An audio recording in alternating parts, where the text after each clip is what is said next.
Namaskar and welcome. Myself Dhruvika Kanabar from Sri AKDMC Mahila College, Jamnagar, presenting the lecture of Auditing and Corporate Governance.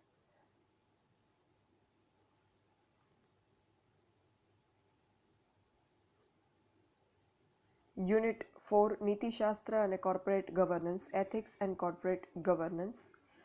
આ યુનિટમાં આપણે ઘણા બધા ટોપિકનું discussion કર્યું અને હવે આપણે આ યુનિટનો લાસ્ટ ટોપિક ડિસ્કસ કરવા જઈ રહ્યા છીએ. લિસ્ટિંગ એગ્રીમેન્ટ જે આપણે 2 સેશનમાં ડિસ્કસ કરેલું, થોડો પોઈન્ટ લાંબો છે.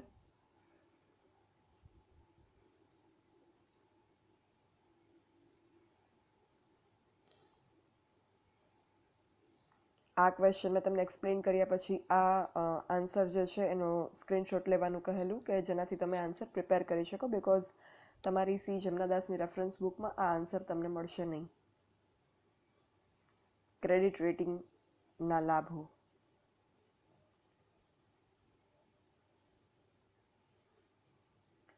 સો હવે આ સેશનમાં જે આપણે લાસ્ટ ટોપિક ડિસ્કસ કરવાના છીએ એનું ટાઇટલ છે ગ્રીન ગવર્નન્સ, પર્યાવરણ કુશળ સંચાલન.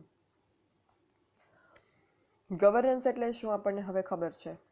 કોર્પોરેટ ગવર્નન્સની આખી ટર્મ જે છે મેં તમને લાસ્ટ સેમેસ્ટરમાં એક્સપ્લેન કરેલી, એક જે ફર્સ્ટ આપણો લેક્ચર હતો આ ટોપિક ઉપર, એમાં જ. હવે આપણે ગ્રીન ગવર્નન્સ વિશે સમજીએ. આપણે કોર્પોરેટ સોશિયલ રિસ્પોન્સિબિલિટીના ટોપિકથી પણ અવગત છીએ કે કોર્પોરેટ સોશિયલ રિસ્પોન્સિબિલિટી, કંપનીની સામાજિક જવાબદારીઓમાં શું આવે તો કે કંપની સાથે પ્રત્યક્ષ કે પરોક્ષ રીતે જોડાયેલા, ડિરેક્ટ ઓર ઇનડિરેક્ટ વેમાં કંપની સાથે કનેક્ટેડ હોય એવા કોઈ પણ પક્ષકાર પ્રત્યે કંપનીની જે જવાબદારી હોય એ, લાઈક ગ્રાહકો છે તો વાજબી કિંમતે ગુણવત્તાયુક્ત વસ્તુ પૂરી પાડવી, સપ્લાયર્સ છે તો સમયસર એમને દેવા ચૂકવવા, કર્મચારીઓ છે તો સમયસર એમને પગાર અને વેતન ચૂકવવા અને એમને કામની જે પરિસ્થિતિ હોય એ સારી પૂરી પાડવી, સલામતીની સગવડો પૂરી પાડવી. એવી રીતે અલગ અલગ પક્ષકાર માટે અલગ અલગ જવાબદારી જે કંપનીની છે એ કંપની બજાવે એને કહેવાય corporate social responsibility. Green governance જે છે એને એન્વાયરમેન્ટલ ગવર્નન્સ પણ કહેવામાં આવે છે અને ગુજરાતીમાં એને કહેવામાં આવે છે પર્યાવરણ કુશળ સંચાલન. એક કંપનીનું સારું સંચાલન થઈ રહ્યું છે એમ ત્યારે જ કહેવાય કે જ્યારે એ એન્વાયરમેન્ટ ગવર્નન્સનું પણ ધ્યાન રાખે. કારણ કે આપણે પ્રોડક્શન પ્રોસેસની અગર વાત કરીએ તો એમાં મેન, મશીન, મટીરિયલ્સ એવી રીતે જે આવે છે પ્રોડક્શન પ્રોસેસમાં, તો એમાં પર્યાવરણનો પણ ફાળો છે. પર્યાવરણના સ્ત્રોત જે છે, સોર્સિસ ઓફ એન્વાયરમેન્ટ, એનો પણ આર્થિક પ્રગતિમાં ક્યાંક ને ક્યાંક વત્તા ઓછા અંશે ડિરેક્ટ ઓર ઇનડિરેક્ટ વેમાં ફાળો રહેલો છે. તો જેમ સમાજના અલગ અલગ પક્ષકારોનો કંપનીના વિકાસમાં, વૃદ્ધિમાં ફાળો છે, જેમ કે શેર હોલ્ડર્સ છે તો કંપનીને મૂડી પૂરી પાડે છે, ગ્રાહકો છે કંપનીની વસ્તુ ખરીદે છે, તો એવી રીતે જે અલગ અલગ પક્ષકારોનો કંપનીના આર્થિક પ્રગતિમાં ફાળો છે, સેમ વે પર્યાવરણના સ્ત્રોતનો, એન્વાયરમેન્ટલ સોર્સિસનો પણ આર્થિક પ્રગતિમાં ફાળો છે. તો સામે કંપનીની પણ એ જવાબદારી બને છે કે પર્યાવરણના સ્ત્રોતનું એ જતન કરે, કાળજીપૂર્વક જે છે એને રાખે અને એવું માળખાગત સુસંચાલન કરે કે જેને ગ્રીન ગવર્નન્સ કે પર્યાવરણ સંચાલન કહેવામાં આવે. પર્યાવરણનું સંચાલન એ ESG મતલબ એન્વાયરમેન્ટલ સોશિયલ ગવર્નન્સનું એક મહત્વનું અંગ છે. એન્વાયરમેન્ટલ સોશિયલ ગવર્નન્સમાં એન્વાયરમેન્ટ અને સોશિયલ રિસ્પોન્સિબિલિટી બંનેનું સમન્વય છે, કોમ્બિનેશન છે.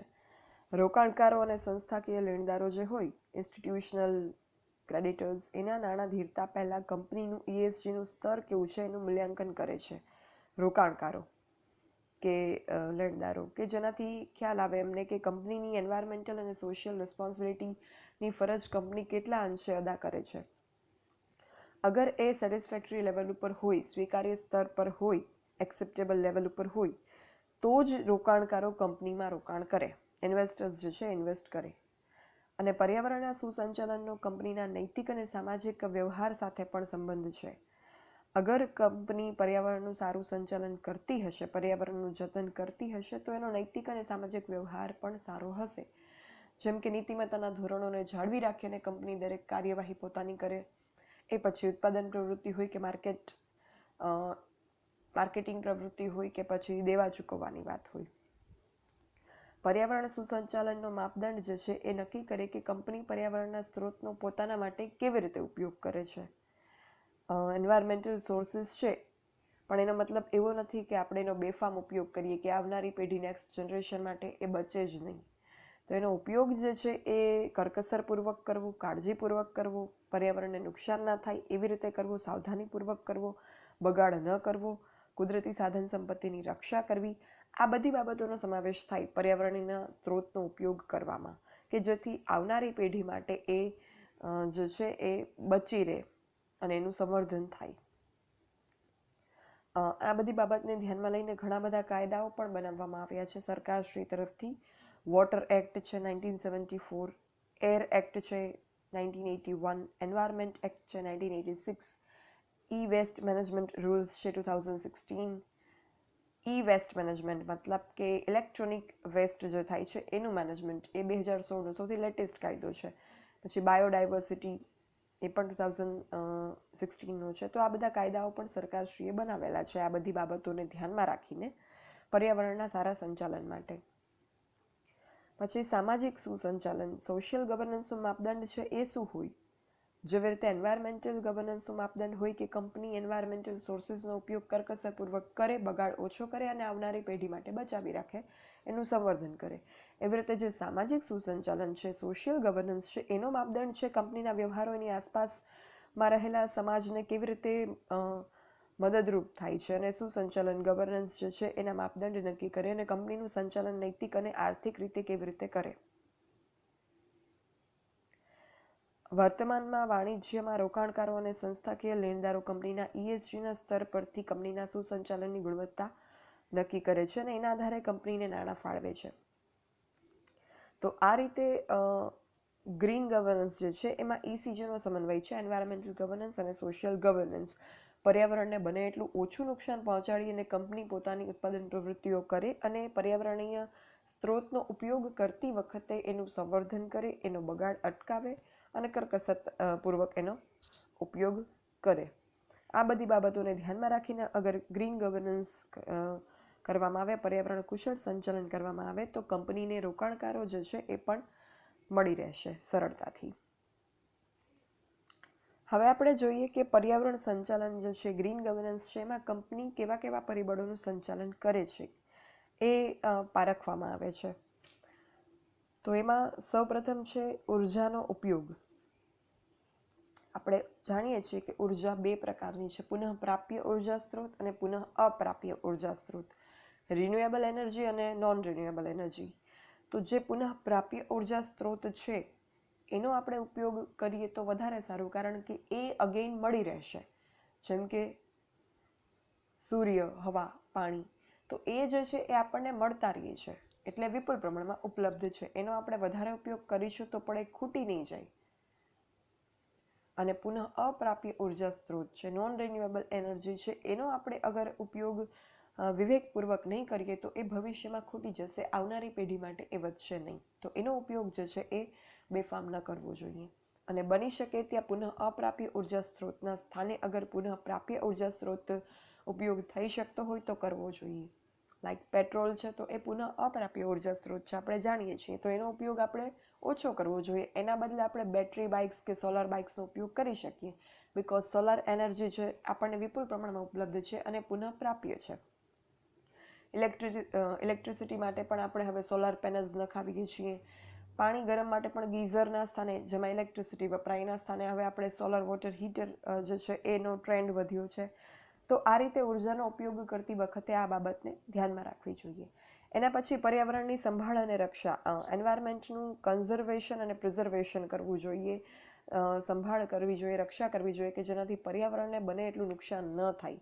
અને પર્યાવરણમાં કઈ કઈ બાબતોનો સમાવેશ થાય એ હવે હું રિપીટ નથી કરતી, બિકોઝ એ બધું જ આપણે સ્કૂલમાં પણ ભણી ચૂક્યા છીએ કે પર્યાવરણ એટલે આપણી આસપાસનું આવરણ, આપણી આસપાસની કુદરતી સંપત્તિ, જેમાં જીવ જમીન, હવા, પાણી, વાતાવરણ બધો જ સમાવેશ થઈ જાય છે. પછી પર્યાવરણને નુકસાન.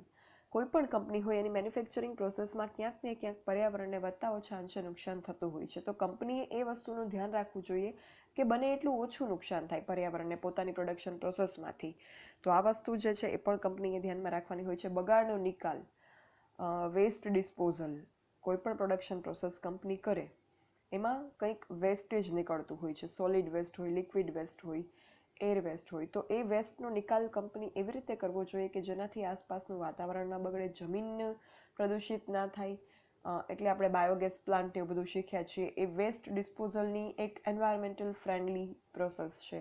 તો આ વેસ્ટ ડિસ્પોઝલ માટે, બગાડ નિકાલ માટે પણ યોગ્ય રસ્તાઓ વિચારવા જોઈએ.